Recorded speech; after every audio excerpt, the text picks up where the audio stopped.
Okay, so to look to kick off this event then. So firstly, thanks so much for your time in joining this session and welcome to this audience agency event entitled Audience Answers and Beyond for consultants, freelancers and agencies from that point of view. It's good to see you all attending today. And my name is Chris. My role is Head of Product Services and Partnerships here at the Audience Agency. I know a few of you know me already. For audio described purposes, I'm a male in my late 30s. I'm wearing glasses, a maroon shirt, but it might look a little bit more black depending on how good your camera is and depending how good my camera is from that point of view. Also joining me today and who will be speaking is my colleague Megan, who is our campaigns manager. And again, I know a few of you also know Megan as well. Would you like to mention Yeah, hi everyone. Nice to see you. Nice to see some familiar faces and names as well. Yeah, I'm for audio description. I'm a white woman, shoulder length, dark brown hair. I've blurred my background because all my laundry is currently hanging out behind me. Very glamorous. But it's lovely to see you. I'm looking forward to having a bit of a chat as we go through today's session. And we've also got Samira here in the background, who's not going to be speaking necessarily, but she's going to be answering questions in the chat as we go through. Thought it was worth just giving her a quick chance to introduce herself, because if you do get in touch with us, Samira's like our first port of call and will be someone you'll speak to a lot. So over to you, Samira. Thank you. I'm Samira, Service and Support Manager here at the Audience Agency. For audio description purposes, I am a white belt in my early 30s. I wear rectangular glasses. My hair is brown back in a bun, and I have a maroon jumper on today. And my background is not. I have all my books in the background as well. Sounds good. Also, I didn't mention my background, of which there's quite a few plants, well, more by coincidence rather than design, and a little bit of background on that as well. So thanks again for joining us today for this session. Megan and Samira actually also host a monthly event designed for cultural organisations, so a version of this event. This event today is obviously designed a little bit more for consultants and freelancers, and also the clients you work with as well. But if there's any organisations that you work with that feel it could benefit to send that event, do send on the webinar link as always.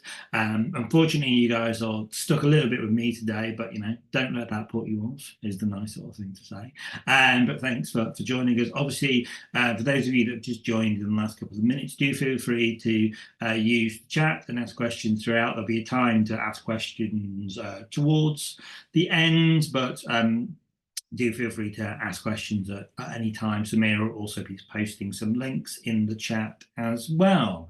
So a little bit on today. Also, if you are watching this back, this session is being recorded, but the chat is not being recorded, so nothing in the chat will be pulled back in there. But if you are happening to watch this back for your bedtime reading or otherwise, and want to skip forward, we've put some rough times in there. Don't hold us to that, but hopefully it's a little bit of a guidance there to some things we're doing. So starting with a little bit of an update on just some of the things that we're doing at the Audience Agency, some of the things you may know, some of the things you might not. Then a little bit of a reintroduction to Audience Answers, and also some of the things that you can use across your work, particularly focusing on audience spectrum and population reports as well. To start with just a little bit about us, I think obviously a lot of it will be familiar to you from that type of point of view, but if this is your first audience agency event and all, from that side. So we're the Audience Agency. We're a non-profit charity and insight agency, founded originally back in 2012, and we're mainly known for doing a range of audience development, evaluation, participation work across the UK, but also internationally as well. Cultural organisations mainly know us for some of our signature tools, which are Audience Spectrum, Audience Answers, which was formerly the Audience Finder data tools, and also the Let's Get Real program as well. A couple of those we'll be mentioning a little bit later on today. In terms of, I think, just to start with, just a little bit in terms of how we can help you in your roles and with your clients, and some of the things we'll be covering today. Hopefully the session will help you a little bit in terms of some options to help you understand an organization's current audience, how they behave, who they are, and otherwise as well. Similarly, if you're looking for insight on understanding the population, local population of a particular area of the UK, can certainly help with that as well. Thinking about cultural attendance data, but also other sort of wider geographics data as well. Essentially, to provide that information in order for you to identify opportunities across the work that you do, if that's for evaluation, strategic development, or around both commercial priorities such as growing income or loyalty, or supporting funding bids and things like that as well. So hopefully that can be some of the things we can get up today, and some of the ways we can sort of support a little bit more, support you in your work a little bit more. In terms of just a few things we've just been doing, again, we always get asked to talk about some of the things that we're doing in these events. So just to show a little bit more, a very brief overview. Again, if you're not already, do sign up for some of our newsletters. I believe you probably all are, considering you're at this event. But if not, do look to sign up, and you get sort of updates around this as well. So very recently, we've begun working on a new project alongside the Centre of Cultural Value, with our academic research partners, and also Mike Cake. Essentially, a project which is referred to as the National Cultural Data Observatory Project. I'm sorry, I've got to read that rather than just saying it out loud quickly. Essentially, one of its purposes is to look at across a multiple of data sets to essentially sort of evaluate some of the social economic impact in recent years, particularly post-pandemic, but also beforehand as well, and how that's impacting on the UK's arts and cultural sector. Something else you also may have read not too long ago, but we've recently been working with ACE around producing and publishing the Let's Create Opera and Music theatre analysis report. And also similarly, we're literally doing it right now, but if you do have any clients who are touring organisations, we're still looking for more of them to participate. Similarly, a project with Arts Council England, which is around performing arts touring organisations as well. That's a piece of research that we hope to be published early next year from that type of side. And similarly, slightly older news, but still continuing around that as well. We're sort of continuing a partnership with the University of Leicester, essentially exploring machine learning techniques for both standardized segmentation. Obviously, we'll talk about it a little bit later, and some of you know about regarding audience spectrum, but particularly looking at potential new ways to be able to use technology to build upon segmentation techniques, and to really support organizations around the application of that segmentation from that type of point of view, which is quite interesting as well. Some similarly of the things which you may also have heard of as well, around one of our main pieces of ongoing research, which is the Cultural Participation Monitor.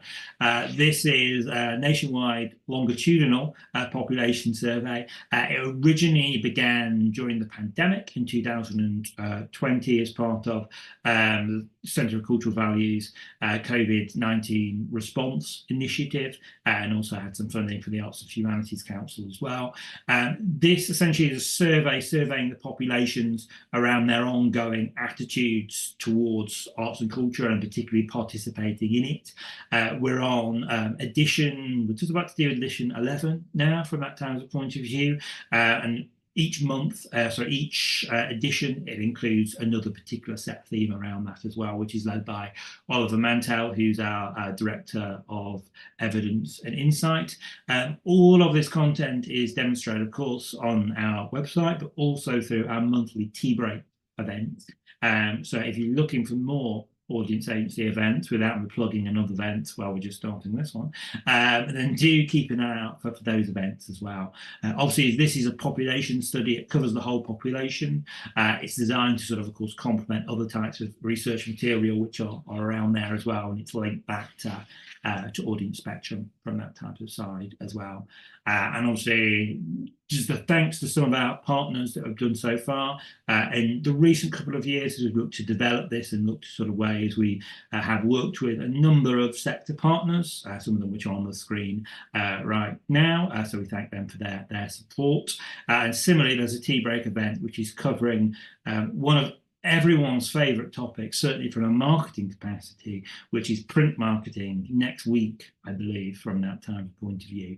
So if you enjoy reading conversations around print marketing on social media platforms, then do look to attend that one and join us for that. So the cultural participation monitor, I think, is an ongoing piece of work that we've looked to do. Similarly is a program. Sorry to interrupt. You've got an error message popping up, blocking part of your screen. There you go. That's the one. Thank you. Point of view around it. Slightly vintage computers I'm working on today.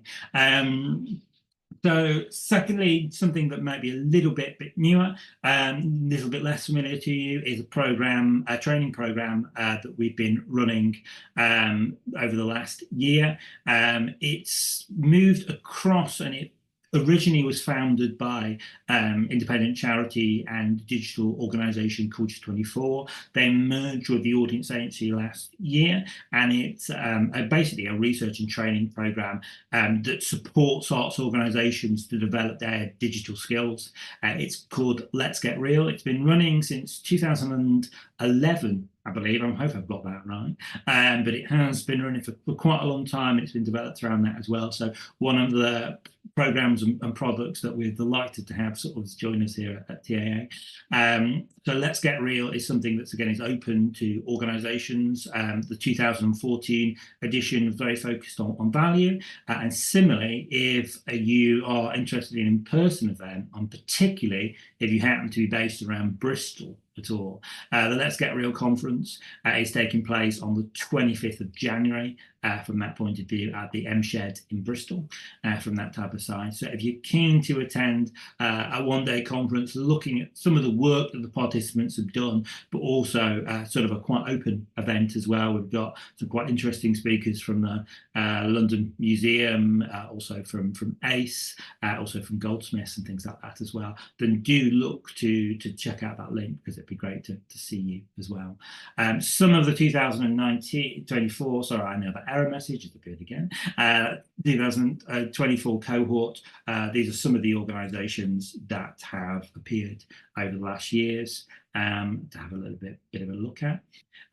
So that rounds up a little bit of the first section of just the things today. Obviously, if you've got questions, as always, do feel free to add them into the chat. But just to talk a little bit about one of our main sort of suites of services, which is Audience Answers. I'll just pass over to Megan. Thank you very much. This is when I get to say next slide, please, quite a lot. So I'm not in control of the slides, but yeah.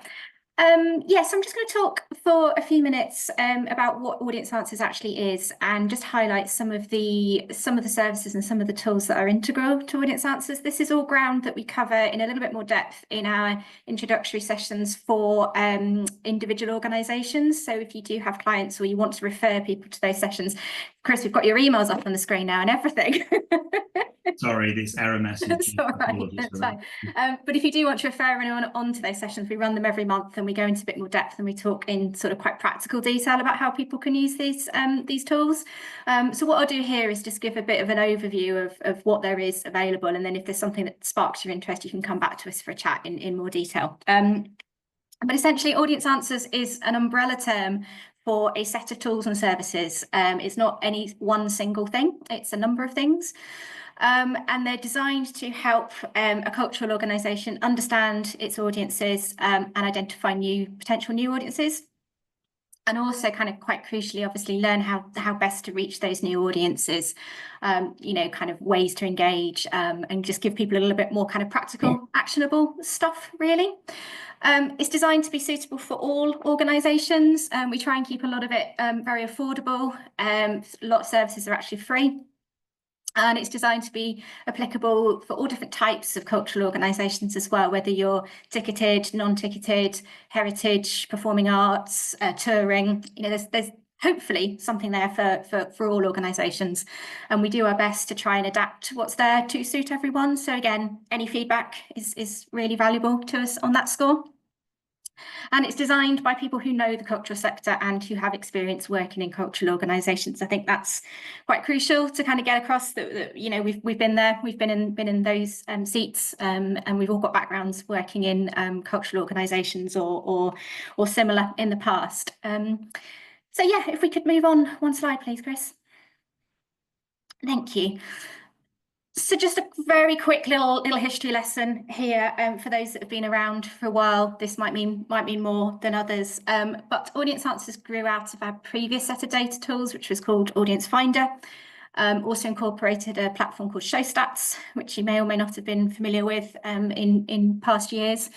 But the principles remain the same. The tools might have been developed, matured and moved on, but the principles behind them are the same. This idea of them being actionable, it's not just about giving someone a number, but it's actually suggesting what you can do with that number or that piece of data going forwards. It's about users. It's not just about ticking a box for funders. Obviously, that's very important. People need to collect data and they need to, provide data to their funders. Of course they do. But we want it to kind of go beyond that and to actually be kind of very real world useful as well. It's designed to be flexible. Again, going back to what I said on the previous slide, it's not just for one type of cultural organisation, but should work for as many as possible as we can. And a big principle behind it as well is collaboration and networking. We're all about sharing and about learning from each other. We run networks as well. Again, if that's something that's of interest, come and talk to us. Data sharing networks, ways that organisations can collaborate as well. So the principles behind Audience Answers remain the same as they were behind Audience Finder. We've just kind of rebranded and moved on into the new era that we're in now. So yeah, if we can move on one, please. Cool. So what does that actually look like in practical terms? Again, we'll just touch on this very briefly because it's unlikely you're going to be using these tools directly. It may be something that you do to help a client, but it also may be something that you recommend to a client that they might want to investigate further, perhaps once a project you're working on is done. So a lot of this stuff has come over from the old Audience Finder days. There hasn't been a whole lot of change in many respects, but just to reiterate what those are. We can do ticketing data insights. We can connect people's box office systems to Audience Answers and process that data and output it into a dashboard that is useful and has useful insights and useful metrics. There's different levels of detail that you can get through that. At a basic level, you can get tickets, number of tickets sold, yield, change over time trends, that sort of thing.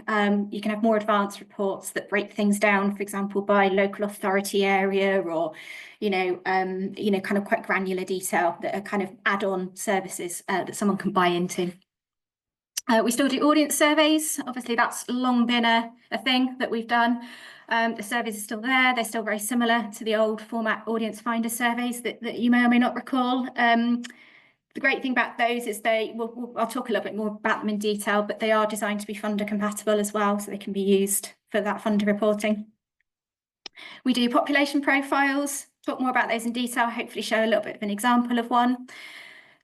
Touring reports. So yes, ShowStats is no longer, but we can still provide reports for touring organisations. Audience spectrum, again, probably familiar to many of you. That's the sort of golden thread that runs through everything that we're doing. Segmentation, the profiling is all there in Audience Answers. And the big picture evidence stuff that we're doing. So things like the cultural participation monitor that Chris referred to earlier is part of that sector evidence big picture, what's going on in the wider world stuff that we're doing. And it's all designed to be either available as a subscription to an organisation, or there are various one-off options as well if a subscription is not financially or otherwise viable for that organisation. So if we move on, perfect, thank you. Just to touch on a few of those specifics in a little bit more detail. Again, please do pick up any of this with us if you think, aha, I know someone who'd love this. This would be great. Let's put them in touch. We're happy to have those conversations with you, with the client, whoever, to kind of get those things set up as well. The surveys, they are designed to be user-friendly, easy to kind of monitor and track and quickly kind of get an overview sense of what's going on. They are questions are in line with the UK census, so certainly all the demographic questions that we're asking use the same banding for age or ethnicity or etc., etc. So people can do those comparisons to their local population quite readily.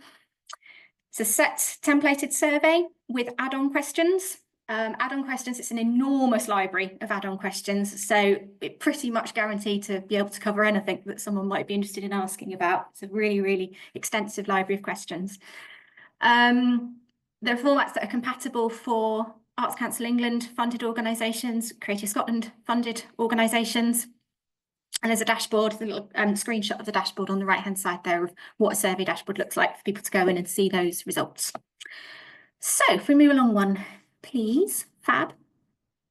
Sector evidence. This is, really important, I think, for a lot of organisations to just help them put themselves into context a little bit. So we're doing this ongoing process of big picture research. We publish that in various formats. We publish it on the Audience Answers website. It's all there for free. There's tons you can get into. There's recordings, video if people prefer to watch rather than read. Lots of stuff in video format. We also share there as well recordings from the tea break sessions that Chris referenced earlier. So loads of stuff to get into just to help people who maybe are asking the questions themselves, are the trends we're seeing in our audiences normal? How do we compare to what's going on in the wide world? So it's a really good resource to have a dig into. Next, so I'm rattling through, but conscious of time, so we will continue to rattle through. Ticketing.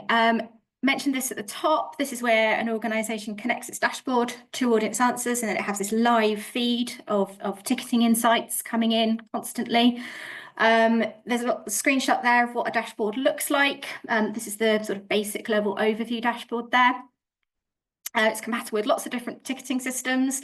We can come up with solutions for almost all others if need be, so don't feel like those SpecTrix, Ticketsolve and Tessitura are completely restrictive. Talk to us if you're on another system and we'll see what we can do. A great thing that you've got on there is where you've also got some benchmarking, so you can compare to similar sized organisations and see if your trends are in line with what's going on. And just the final thing to say about that is a big advantage of what people see in the ticketing dashboard is they see that profiling of their audiences by audience spectrum, a sort of live profile based on ticket sales of who their audience is made up of. So that's the ticketing side of things. We scoot on one. I think this, just to leave this, sort of wrap up this little section, I think it's really worth emphasising that an organisation doesn't need to plug into Audience Answers to get some of these insights. Although the dashboard is great and it makes it easy and accessible and there all the time and anyone can log in and just look at it. If that's not appropriate for an organisation and they don't have a compatible ticketing system, for example, or perhaps they only have a list of postcodes of, so it's a museum that doesn't ticket, but what they do is they collect postcodes from visitors as they come through the door as part of a sign up to our mailing list process or something like that. We can still do quite a lot with that postcode data. We can profile it by audience spectrum. We can do some drive time and distance analysis on it. We can benchmark it. We can look at the frequency, loyalty, return rates of visitors. So while we mentioned at the beginning that Audience Answers is this kind of suite of services, and I think that's the way to think about it rather than being a dashboard or a program or a thing that you have to plug into and hook into. Yes, it is, but it's also stuff that we can do outside of those dashboards and outside of that much more formal setup for an organisation as well. We could also do things like, for example, if an organisation just needed a bit of help analysing a survey, they've done their own survey, but they haven't got time for someone to do a write-up and an analysis of it. We could do that, pass us the data, and we can do some of that work ourselves as well. So just wanted to kind of open that as a kind of option that's available there, really. So what have we got next? I think we're moving on to Audience Spectrum, aren't we? Yes. Yeah. Lovely. So over to you. Thanks for that overview, Megan. Just think about audience answers. Obviously, if anyone has any questions, otherwise, feel free to ask them in the chat or similarly. Ask them out loud if you would like as well. Samira is also answering questions in the chat. To follow on a little bit from what Megan was mentioning around audience answers and an option which a lot of you I know will know quite a little bit about, which is regarding audience spectrum. Obviously, as the previous slide just mentions around that as well, if you've got full postcode data, of course, we've got other levels of data, audience data as well.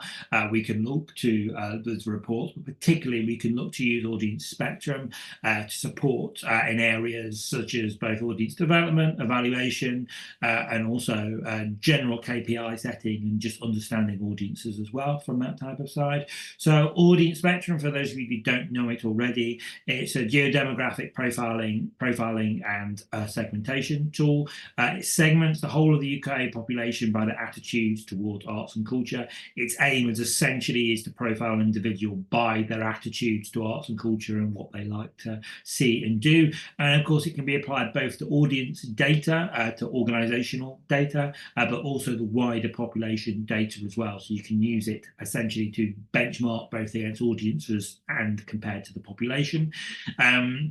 The segmentation goes all the way down to household level, so you can go as deep as that if you've got the data quality and you've got the that sort of level of access as well. But of course, you can also be used at a full postcode level from that point of view. There is 10 individual main core segments, as you'll just see along the bottom there. I'm sure some of those little infographics will be familiar to you. On the left-hand side are those segments that we would define as being most engaged to the arts or the highest engaged to the arts. Those in the middle there, in the yellows through to the light greens, are those which are classed as being medium engaged to the arts. In terms of audiences, those three groups just in the middle here, which are dormitory dependables, trips and treats, and home and heritage, as you can see my mouse there, are those which actually make up the majority of the arts audiences across the UK.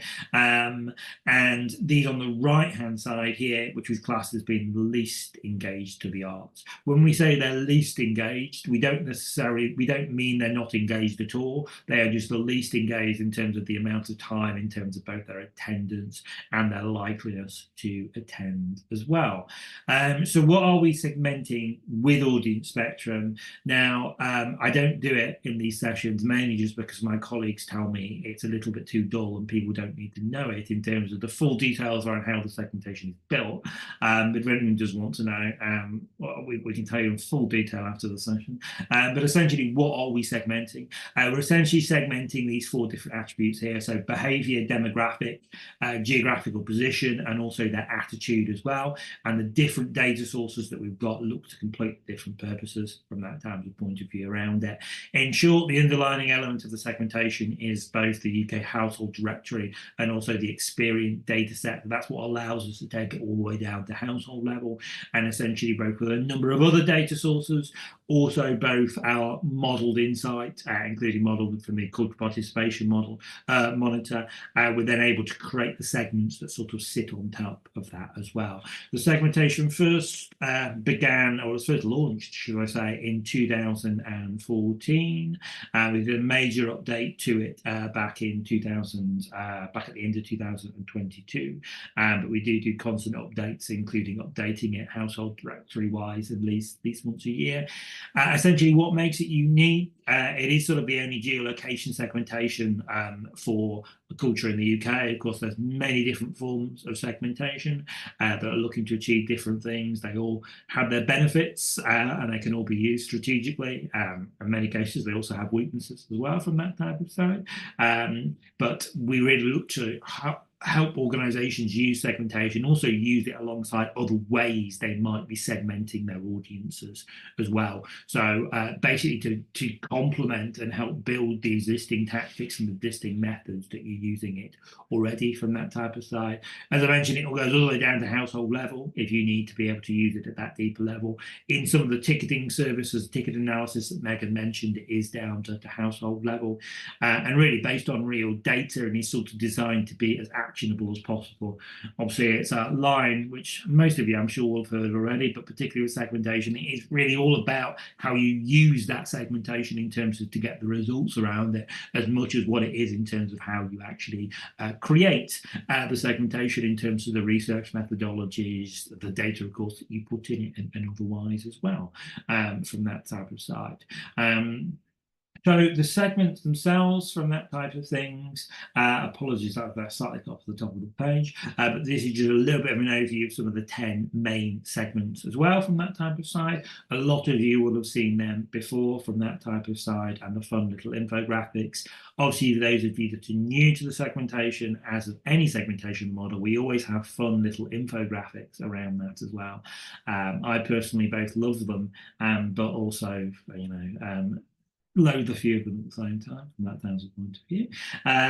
But as you can see around here, they're split into the 3 groups that we've mentioned. Metroculturals is the highest engaged group. They're predominantly around some of the large cities in London and the southeast. Culture and Culture Bus as well. It's got common audience type for a lot of cultural organisations on this as well, as are dormitory dependables, and floating down to some of these more least engaged types as well. We can generally see how audiences and the population change around this as well. Kaleidoscope Creativities is also sort of growing arts audience group, particularly for areas such as outdoor arts and things like that as well. Something that might be slightly less familiar, which was launched in one of the last main updates, is the audience spectrum subsegments from that type of side as well. So essentially what this is allowed to do, each of those 10 core or first tier segments now break down into 2 individual subsegments. So for example, now to take one of those examples of the demographics as well, community and culture buffs, which I mentioned is quite a key group for many arts organisations, particularly for those that have plays and drama, also classical music as well from that times of point of view. That is now broken down at a subsegment level if you would need to use it, thinking about application, in between C1, which is more of the sort of family side of community and culture buffs. When we say families, in this case, mainly older families, but they still have children which are living at home as well. So that's slightly more of a family group, a similar location in terms of where they live, and very similar socioeconomic profile in terms of this group. But families are more of the C1s, and the C2s are the slightly older audience, only ever so slightly though, but those that we would sort of see, which are slightly more, using the term, empty nesters. So the children have often left home. They've often got a little bit more time to engage from that times of point of view around that as well, but still quite a key arts audience. Or for example, with experience seekers, E1s are the slightly more older group, a little bit more of the sort of early careers based professionals, so first, second jobs. They've left university, so they've got a little bit more disposable income in terms of how they engage and what their time available. Compared to the E2s, which are much more sort of the students and sort of direct graduates as well. In a lot of these groups, particularly those 2 examples there, how they engage is relatively similar, but just some of the key characteristics just sort of break them down as well. And particularly thinking about targeting, particularly from some of those reports and things like that as well, which you can do using those full postcodes. It's another particular granularity level if you need to use it around some of your clients and in some of your work as well. So a little bit of an overview. Obviously, in terms of more information about these, we have the full pen portraits, which are part of Audience Answers, as Megan mentioned as well, where, well, there's probably more than enough of what you would ever need to know about these pen portraits in Audience Answers to have a little bit of a look at. It includes some of the elements on the left-hand side, particularly cultural engagement and location from that times of point of view. Of course, these segments are based across the UK, but in certain areas, some of the London and Edinburgh and places like that, a little bit more for metroculturals, or places such as dormitory dependable, some of the more regional towns and cities. Location is quite a factor as well, but also thinking into some of all the engagement areas you can see at the bottom there. Motivational guides. This is also a nice sort of pocket guides to be able to use, and particularly when you're maybe supporting your clients in using the segmentation models as well. Hopefully nice print offable guides. We also have some little one-page A5s. You can send that over to your PDF, or well, even post them if you would like us to ever send you any from that terms of point of view around it. They're available online as well to have a little bit of a look at. And finally, because everyone loves a map, or particularly a mapping tool from that type of side as well, we do have a mapping tool available that basically allows you to geolocate particular areas of the UK as well. So you can zoom into a particular area. This is on a postal set. This is on a postal district level. So let me make sure I say that right in the event. So as you can see here, this is just focused on an area within Cardiff.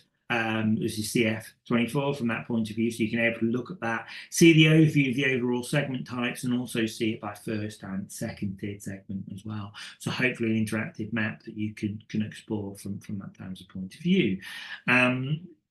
Again, just thinking about directly how you can use them within your roles from that type of side.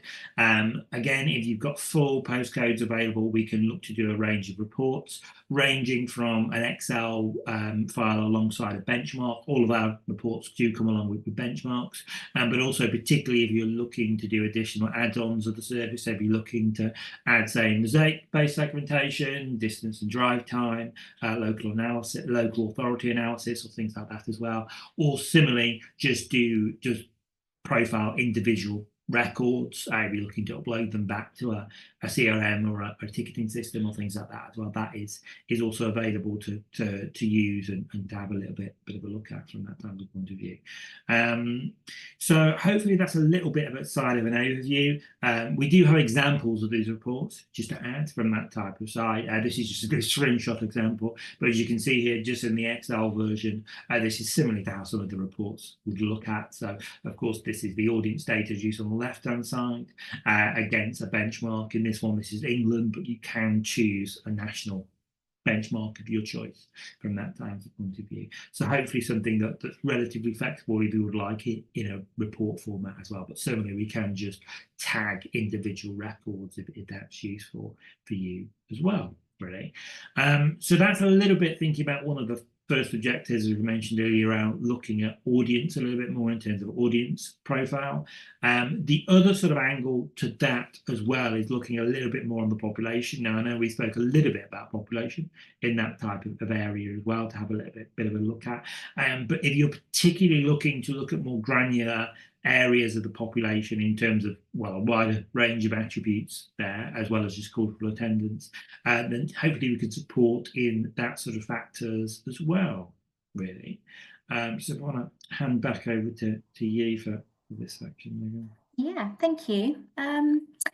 Yeah, so I just thought we'd have a look in a little bit more depth at some of the reports that I think could be most useful in the kind of context that many of you will be working in. And I say that particularly population profile reports here. I genuinely love these, and I'm not just saying that because I get paid to say that, let's be honest, but I did genuinely actually use these in a stint that I did as a kind of freelance consultant for an organization before starting this job. And it was incredibly helpful and really helped me kind of, get to grips with the context that organization was working in and be able to speak their kind of local language, really.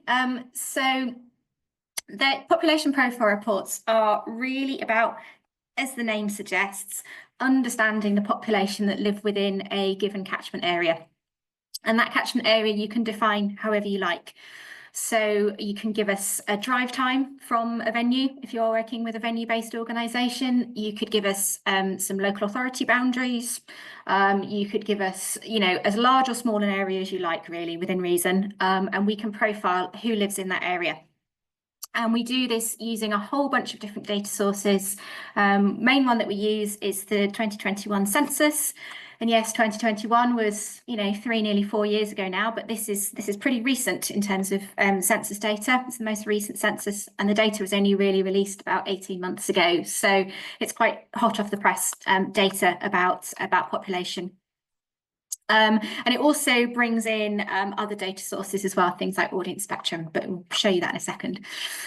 And what these reports can do is they can really give you an idea of who's there and where those potential audiences might be, whether they are looking, whether the organisation is looking to develop a very specific audience, if they do have a real focus on, for example, young people under 30, you can get a really clear idea of how many young people under 30 are in that area and exactly where they live, because we can break these reports right down to ward or postal sector level. So you can get really granular and know exactly where these people are. So if we could move on one slide, please. So what's included in these reports of wonder and glory that I'm raving about here? You get an audience spectrum segment and sub-segment breakdown of the whole population of that area. Really, really useful stuff if you're thinking about motivations, values, cultural engagement, all that stuff that Chris has just mentioned that forms part of the audience spectrum profiles. You get tons of demographic information, as I said before, drawn from that 2021 census, total population, age, ethnicity, disability, sex and gender, religion. You can read the other things on the slide, but it covers a really broad range of hard demographic data about that population. I think an area that's particularly useful, I think certainly in a context that I've worked in before, is the stuff around social grade and socioeconomic status. I'm sure 99% sure I'm correct on this, but I'm sure one of my colleagues will set me straight if I'm not. But the reports include measures of deprivation as well. So if an organisation is, yes, Chris is nodding at me, fantastic, I got that right. So if an organisation is looking specifically to engage with more disadvantaged communities, there's some really granular information in there about what that actually looks like in the context of that area and what the specific challenges might be. Also includes a mosaic profile. Some organisations, indeed some of you as individuals, find that a useful segmentation as well. Oh, we've lost our full screen slides there, Chris, sorry. Yes, no, he's going to show an example. Love that. Look at that, seamless. So here's a quick example of what one of those reports look like. You can see on that that first tab that we're showing there that there's a map of what your area that you're profiling looks like. You can also, it's included as standard, is a comparison area. So an example of where that might be useful, I'm going to hark back to a previous job that I had before starting this job. My remit was very specifically around engaging people who lived in the borough of Salford. And I wanted to know what made Salford unique compared to the rest of Greater Manchester. So I got one of these reports done that had Salford as the target area and Greater Manchester as the comparison. So I could very quickly see Salford has a higher number of these things going on or a lower degree of these things going on. What's making it distinctive and what's making it unique? And do you want to look through some of those tabs? Yeah, there we go. So this is the audience spectrum breakdown of the population in that area.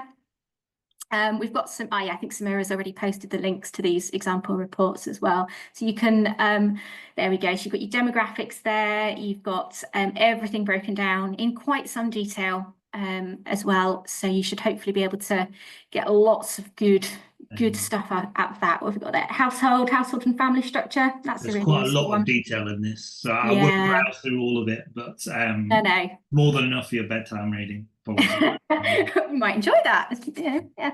Everyone to their own.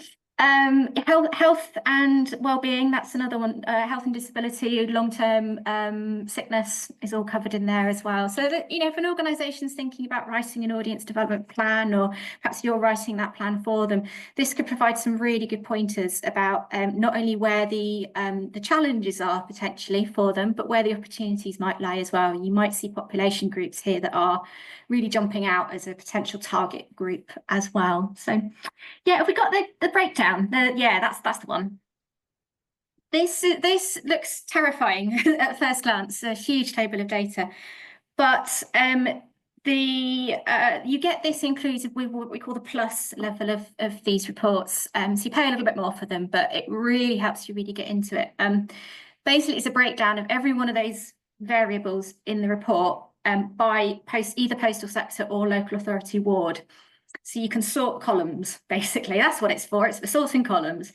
So an example of that might be if you were planning an advertising campaign and you wanted to target it at what's he highlighted there? What we've got as first one there? Okay, commuter and culture bus as a segment. We could sort that column and instantly see the wards or the postal sectors in that catchment area where you're most likely to find lots of commuter and culture buffs. So you just go out and do your campaign based on that. So these kind of next level plus reports, personally, I think that's where you get the most actionable, useful stuff from them. But again, if budget's a factor, we can provide these reports without that level of granularity as well. Cool. Look at this seamless moving on of slides from where we are. Love it. So yeah, I think we can go on from that. Yep, that's an example of just yes. Someone's asked in the chat about what can be sort of accessed, if an organisation doesn't have data plugged into audience answers, for example. This is a really good example of that. We will send some links to all these items as well, but this is our good old audience answers map that everybody knows and loves. This can be used by anyone. It's free of charge. It's on the internet. And it's a slightly less granular version of that breakdown that you see in the population profile report. So you can zoom in and out on an area and see the audience spectrum breakdown of the population that lives in that area. So you don't get all of the demographics and all of the stuff that we had in that population profile report just now, but you can see the audience spectrum profile of the area, and this is free and this is accessible to anybody. Highly recommend, though comes with a caution, you can lose hours to this. I've done that. I've lost an entire afternoon to looking at the maps. Don't do that. Cool. Okay, what have we got next? I think it's back to you, Chris, then, isn't it? Yeah, so thanks for that, Megan. Also, apologies there to try and show you some more things on the fly. You did also see a little bit of my messy desktop, so apologies for that. But it's organised in its own very special way from that point of view around it. So just as Megan mentioned it, obviously in terms of the reports that we've got, particular population reports, they can essentially be as flexible as what you need them as well. And just to add another example, when I used to work for an arts organisation, also an agency as well, I used to have one of the reports like that, essentially the breakdown reports. I used to use it over quite a long period from that time, the point of view, and particularly use it for targeting, both from digital targeting using AdWords when we're doing geographic coverage, and particularly targeting and things like that as well. So hopefully one of those guides, of course, there's a slight cost to them of around £525 for the more detailed one, but hopefully you can get quite a lot of value over it if you're working with a client over a long-term period of a project, or indeed areas such as marketing or audience development support or management support as well, thinking around that. So just linking on to the last section also, just say as well, thank you so much for all the comments which are in the chats around there. I can see Samira's particularly doing a good job of answering them, but we'll probably summarise them up in the next couple of minutes as well when we just finish the session. Do keep them coming if you've got anything else. So just a little bit just in terms of other sort of things we can help you ongoing. I think as we've mentioned beforehand, we do have a range of newsletters and events that are available as well. The tea break events, which cover all of our latest research, are available. There's one every month, but they're also available on YouTube for whenever you would like to use them and watch them from that point of view around that as well. Obviously, the Cultural Participation Monitor. Currently, we're doing between 2 to 3 editions of this a year. So we did the last one a couple of months ago, and partners included for that one included the Calling. So we've got regular updates on that as well. Similarly, the Digital Snapshot newsletter that again has quite a bit of a history around that as well. That's currently edited by Alec Ward, who is our digital skills lead. So on the digital sort of side, that's definitely useful for updates as well. And similarly, Cara Pickering, who is our head of Place, she also has a place-based newsletter. So if you're particularly working more on the place side of work, again, I know we've touching much more on audience and sort of population data today, rather than necessary place or otherwise, but that could certainly be useful to have a little bit of a browse of. Similarly, on our wider consultancy and research services as well, if you ever feel it's useful to support them in addition to what I mentioned today, support the work that you've got as well. Our main research consultancy and research services put into these 4 particular areas, which are audience development, evaluation, place, and digital. From that type of side as well, of course, do feel free to get in touch at any time if you need some more insight on that one as well. And similarly, as Megan mentioned, from that type of point of view, the evidence and insight session that are updated regularly and include some of those features from that type of side, really. So that is pretty much sort of all we had just in terms of this session today. We've got sort of 5 or so minutes for questions, which is quite good because that's what I said. That's what we said on the first page we're going to do for timings. So if you're watching this back on YouTube, then we've stuck to time as well, which is always good from that side of things. So again, just thanks again for all of the chats and the comments which are in there, the questions in there, which I can see some quite long conversations from that point of view around that. Thanks for Ian for questions on the population report. Hopefully that example report sort of gives a little bit of an overview. I would just add, in addition to what Samira said and Megan mentioned as well, if there's other elements of population data that you particularly would like, if it is publicly available, we can find it for you and look to include it within reports. Within the main standard population reports, we essentially look to include everything we felt was useful for cultural organisations, but there's other things which aren't included in there from both the census and other sources, such as experience. So, for example, I don't know, if you want to see how many people have a garden in a particular target area, then areas such as that, sorry, that's an example I can think of the top of my head that's in there, then we can have those sort of things as well. So that's certainly a bit of an option from that type of side to look at as well from that type of point of view. Also quite interesting question as well from Jane regarding visual arts engagement and then being distinct from museums and heritage audiences as well. So we do have an art form split across audience spectrum and also obviously across sort of the ticketing data and all the data as well between sort of visual arts and museums and heritage. Of course, in some areas they do sort of merge across, but they are, as you said, quite distinct in terms of their groupings as well from that type of point of view. Some of the recent content on Tea Break event and heritage audiences could be a little bit of a browse, but the audience spectrum types do very distinctly separate them up from that type of side as well.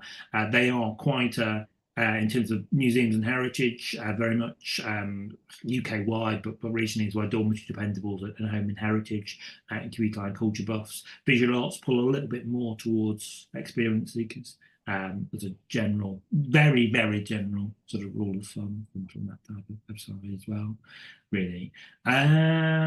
So there were some of the main things. Also, thank you for Kaz's comment as well, just around surveys, and as Samira mentioned, they don't as such come with audience spectrum profiling as standard, but it is very easy to add those elements for you around that profile. Or indeed, if you've got survey respondents with full postcode data, we can, of course, profile them by audience spectrum for you, regardless of where you've collected that data from that type of side. So hopefully, I've done a job there of summarising some of the questions which are in the chat. Thanks to all of you for chatting and also for Samira for answering those questions from that type of point of view. Sorry, so finally I missed one from Sue, which is just asking a question: is it possible to answers information if you're not a contributing organisation? That will be when you'll be using external data, but we can do a lot with external data. So yes, fundamentally, the answer to that one as well. So I guess then, is there any more sort of questions or thoughts, or indeed, did I miss anything, Megan and Samira? That if anyone wants to speak up and ask a question, I'm going to stop the recording now, so you won't be scared. So feel free.